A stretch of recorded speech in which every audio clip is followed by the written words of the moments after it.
what is it you think people often don't know about website terms and conditions?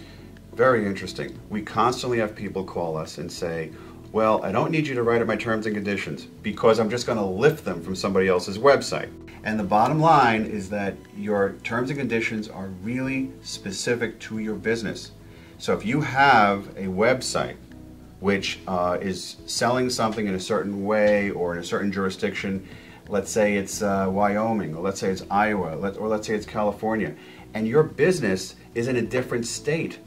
Or for example, if something's being sold domestically, but your business is selling it internationally as well, or a host of dozens and dozens of other issues.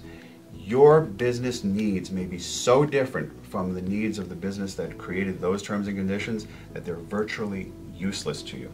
And you're making a critical assumption that the person that prepared those terms and conditions that you're copying did it properly. So you don't know who they hired to do that or who drafted it.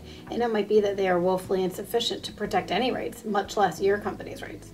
You know, what we've seen a lot of is people use legal forms.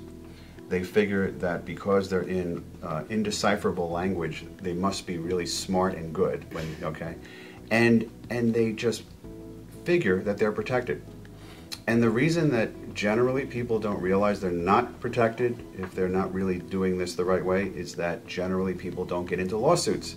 Generally there isn't a dispute. But it's like insurance.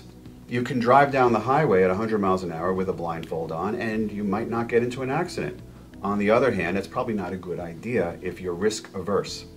The fact is that by using forms, especially for things like terms and conditions, which are so critical to web business, without having them vetted by an attorney, without having them reviewed and customized for your business, you may be using something that gives you a false sense of security.